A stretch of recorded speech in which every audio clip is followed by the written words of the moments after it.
Bonjour, aujourd'hui dimanche 13 février 2022 et Pasteur Chris dans la Rhapsodie d'aujourd'hui nous enseigne sur le thème « Nous sommes dans les derniers jours ».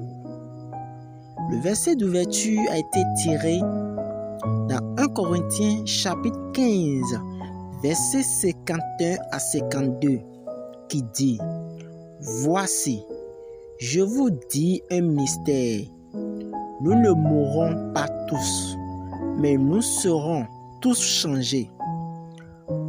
En un instant, en un clin d'œil, à la dernière trompette, la trompette sonnera et les morts ressusciteront incorruptibles et nous serons changés.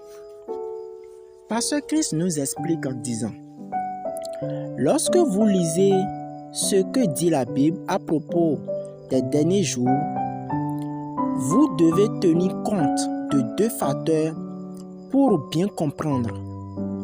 Tout d'abord, le contexte, puis le message de celui qui écrit. Les derniers jours, fréquemment mentionnés dans la Bible, se réfèrent à ces jours justes avant la période du millénaire.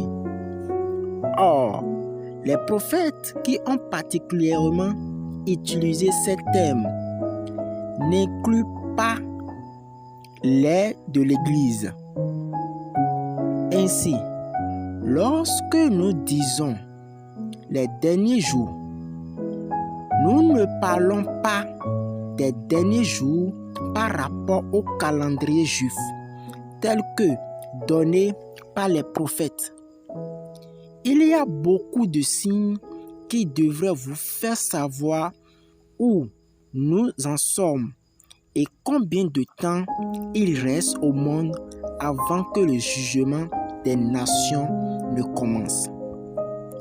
Par conséquent, peu importe où vous êtes aujourd'hui, je veux que vous sachiez que Jésus revient bientôt.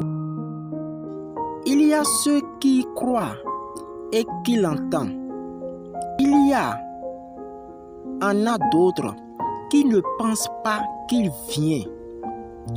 Et donc, ils ne l'entendent pas. Mais il vient. Et il vient pour ceux qui aiment son événement.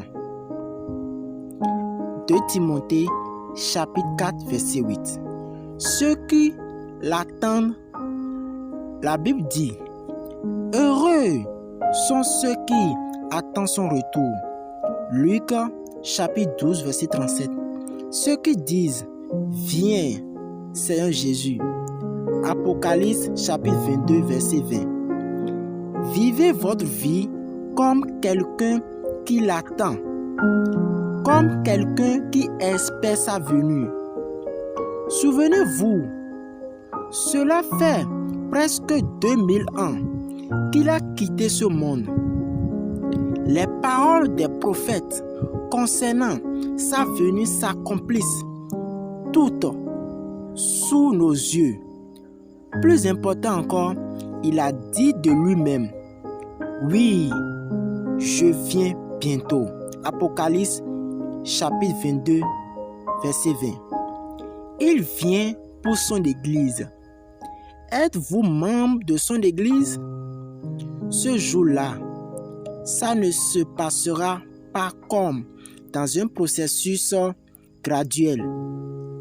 Ce sera en un instant, en un clin d'œil. Nous serons enlevés de ce monde pour rencontrer le Seigneur dans les airs. Ne soyez pas pris au dépourvu. Restez en Christ, dans la justice et continuez à vivre pour lui. Alléluia. Maintenant, nous allons faire la prière. Je vous prie de répéter ces paroles après moi. Cher Père, merci pour la bénédiction et le ministère du Saint-Esprit dans ma vie. Lui qui me guide et me maintient sur le chemin de la justice pendant que j'attends ton retour glorieux. Je prie même maintenant pour ceux qui n'ont pas encore reçu l'Évangile, qu'ils soient vivement touchés dans leur cœur par le message de la grâce du salut en Christ et qu'ils expérimentent la paix et l'assurance qu'on éprouve en recevant ce glorieux évangile. Au nom de Jésus.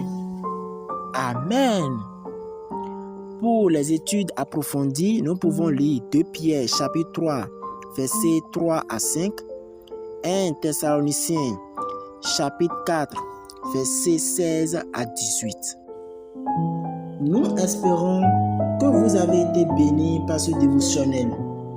Nous vous invitons à faire de Jésus-Christ le Seigneur de votre vie.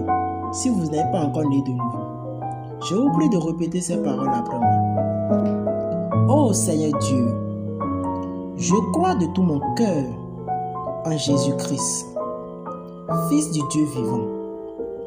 Je crois qu'il est mort pour moi et Dieu l'a ressuscité des morts. Je crois qu'il est vivant aujourd'hui. Je confesse de ma bouche que Jésus-Christ est le Seigneur de ma vie à partir d'aujourd'hui. Par lui et en son nom, j'ai la vie éternelle.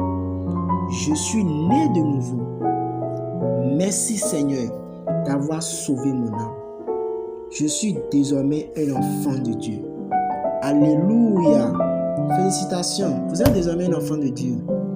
Pour recevoir plus d'informations sur comment vous pouvez grandir en tant que chrétien, veuillez nous contacter sur le 96 95 93 93. Je vous invite donc à aimer, commenter et s'abonner si vous êtes nouveau sur cette chaîne. Merci beaucoup pour votre attention.